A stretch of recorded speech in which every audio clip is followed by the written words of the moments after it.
आसिफ भाई, अमेज़ॉन बहुत सुनने को मिल रहा है हमें। तो एक लड़का है, वो अमेज़ॉन में किस तरह आ सकता है, अमेज़ॉन की फील्ड में?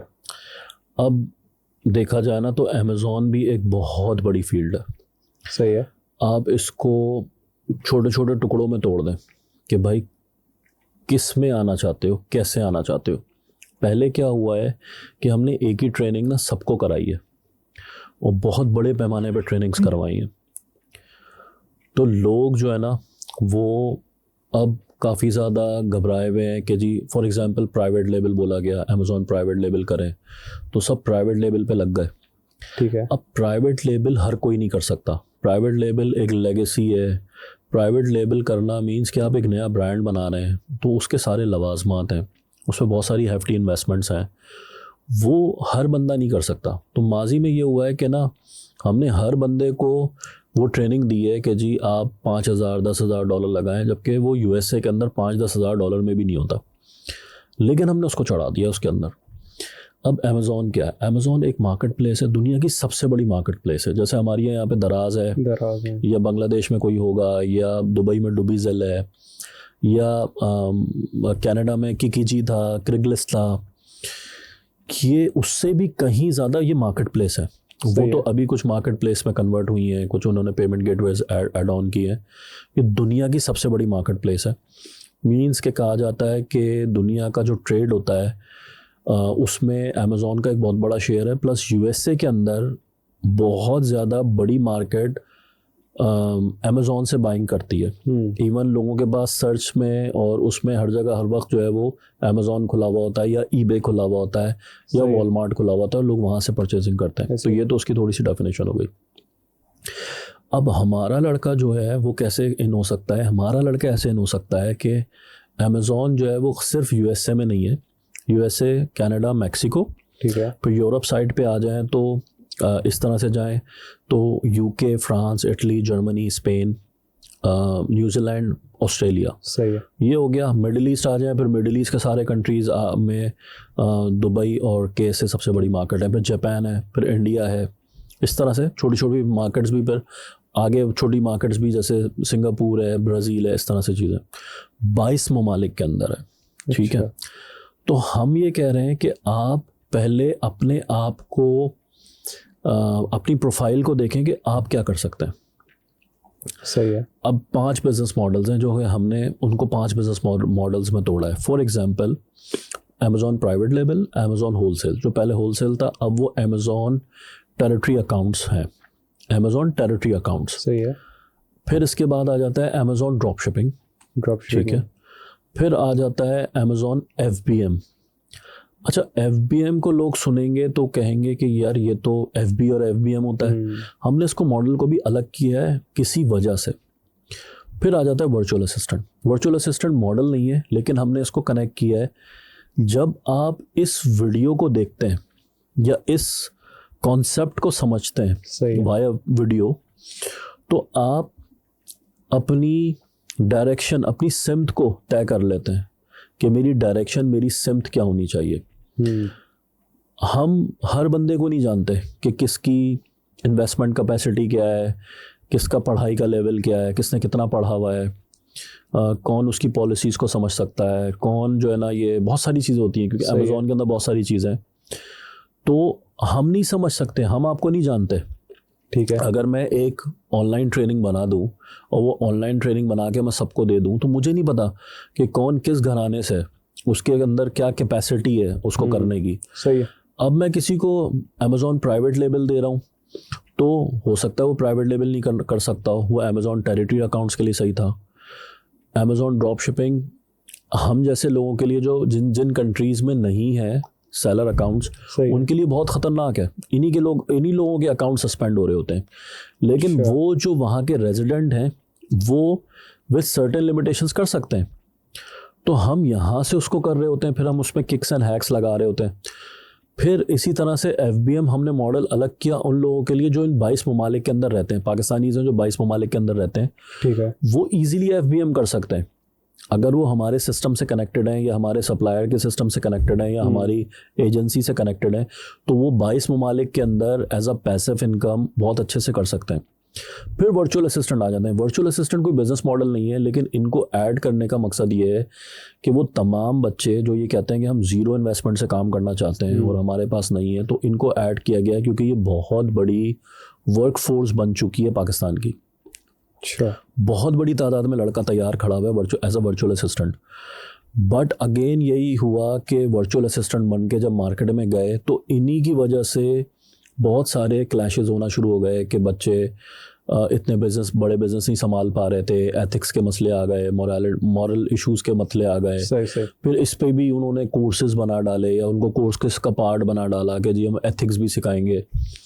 आपने एक बहुत बड़ा बिजनेस एक बहुत छोटे से बच्चे को संभालने की जिम्मेदारी दे दी।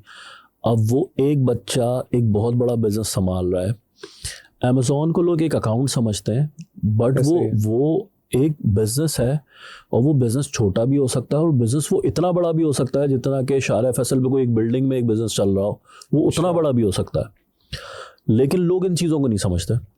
आपके पास यूटोपिया की एग्जांपल है। यूटोपिया एक बहुत बड़ा सेलर है। अभी उन्होंने मेरा ख्याल है $500 मिलियन के ऊपर का बताया है कि हम इतने ऊपर चले गए। जब मैंने फर्स्ट इंटरव्यू उनका सुना था वो $300 मिलियन के करीब थे। एक कंपनी $300 मिलियन की सेल कर रही हो अमेज़ॉन के ऊपर, अगर खुदा ना खास्ता उसका ऑफिस कोई कराची में खुल जाए तो वो पूरी बिल्डिंग जितना ही होगा। ऐसा ही, सही है ना? बिल्कुल। तो वो इस लेवल की चीज़ें, क्या इतनी बड़ी लेवल की कंपनी आप क्या 2, 4, 6 बंदों से चलवा सकते हैं? बिल्कुल भी नहीं चलवा सकते। हमारे यहाँ बहुत सारे मिथ्स हैं। हमारे यहाँ तो एक छोटा सा ठेला होता है, तो ठेले पे भी एक छोटा लगा हुआ होता है। भले वो छोटा सा ही ठेला हो, बर्गर का ठेला हो, लेकिन छोटा उस पर साफ कर रहा होता है। मतलब उसमें भी एक उसको हेल्पर चाहिए। सही है। आप अमेज़ॉन के बड़े बड़े बिजनेस रन करवा रहे हैं और उसके पीछे टीमें ही नहीं है। एक वर्चुअल असिस्टेंट खड़ा हुआ होता है जिस पे आप उसको फ़ोन करके जो है ना वो व्हाट्सएप करके उसको ये बोल रहे होते हैं मेरा बिजनेस कैसा चल रहा है। तो यहाँ पे जो छोटा इन्वेस्टर है वो भी इतना एजुकेटेड नहीं है, जो वर्चुअल असिस्टेंट था वो भी इतना एजुकेटेड नहीं है। ठीक है। तो दोनों प्रॉब्लम्स थी। तो हमने 5 बिजनेस मॉडल्स डिफाइन किए।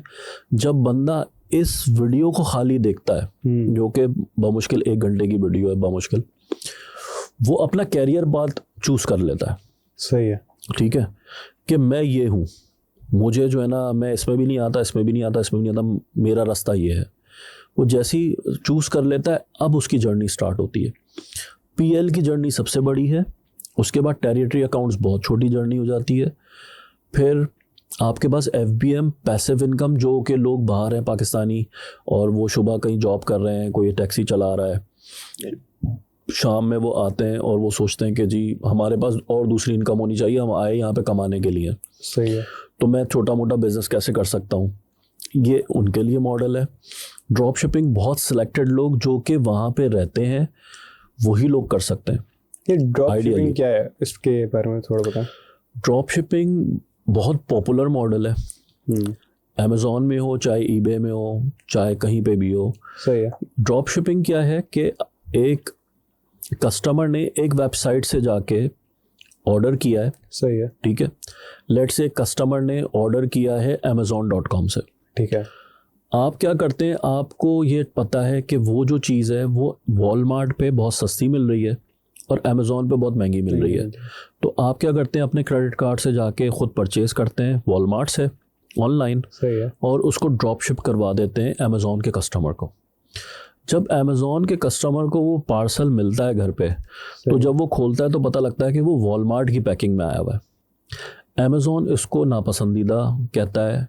इस वजह से वो कहता है कि मेरा कस्टमर ख़राब हो रहा है, क्योंकि कस्टमर के पास भी जब पैकिंग आई है तो ऑब्वियसली वो जाके देखेगा कि अच्छा वॉलमार्ट पे भी था, मुझे नहीं पता। वॉलमार्ट पे देखेगा तो उसको पता लग जाएगा कि वहाँ पे सस्ता था। तो लोग कस्टमर्स जो हैं वो कंप्लेन करते हैं अमेज़ॉन को कि मैंने तो यहाँ से ऑर्डर किया था, मुझे वॉलमार्ट से क्यों आया है।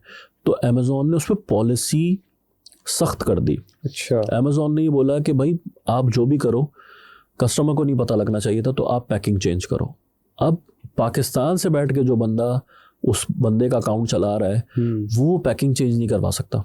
ऐसे ही है। आपको बीच में कोई बंदा चाहिए, या तो 3PL ये होता है कि आप फुलफिलमेंट सेंटर्स होते हैं जो कि सेल्स, सर्विस और बाकी चीज़ें आपकी देख रहे होते हैं। आप उसको पहुंचवाते हैं, उसको इंस्ट्रक्शंस देते हैं कि इसका रैपर उतार दो, दूसरा खाली सादा रैपर चढ़ा दो, सादा रैपर चढ़ा के उस पर लेबल लगा के फिर अमेज़ॉन के कस्टमर को भेज दो। तो ये 3PL की सर्विस कहलाती है। सही सही। ठीक हो गया। इसके अलावा या वो बंदा अगर खुद ही रहता हो वहाँ पे, तो ऑपरेशंस और अच्छे और स्मूथ हो जाते हैं कि वो अपनी पैकिंग भी बनवा के रख सकता है। वो वॉलमार्ट से ख़रीद के रख ले अपने गैराज के अंदर, जब आए तो वहाँ से पैक करके भेज दे। जब ऑर्डर ज़्यादा आना शुरू हो जाए तो पैक करके अमेज़ॉन के वेयर हाउस भेज दे। तो इसलिए वो बेहतर है, वो कर सकते हैं। अगेन रिस्क फैक्टर फिर भी रहता है, उसकी वजह ये है कि बहुत ज़्यादा अगर ऑर्डर्स हैं, आपने कहीं से ऑर्डर किया, आपके पास लेट पहुंचा, तो हर जगह एक टाइमलाइन चल रही होती है। अगर आपके पास देर से पहुंचा और आपने देर से पहुंचवाया तो आपका अकाउंट जो है ना वो उसकी हेल्थ ख़राब होने के चांसेस होते हैं। तो इश्यूज़ रहते हैं, बट क्योंकि हम पाकिस्तानी हैं तो माशाल्लाह हमने उसके भी हैक्स निकाले में। हमारे पास हर चीज़ का हैक होता है, सही है, तो हमने उसके भी हैक्स निकाले में। जितने आप हैक्स निकालते जाते हैं आप उतना रिस्क इन्वॉल्व करते जा रहे हैं। कहीं ना कहीं पे चीज़ें प्रॉब्लम में जा सकती हैं और जाती हैं। इसी वजह से ये ऑपरेशन वाइज नापसंदीदा मॉडल है इस हवाले से।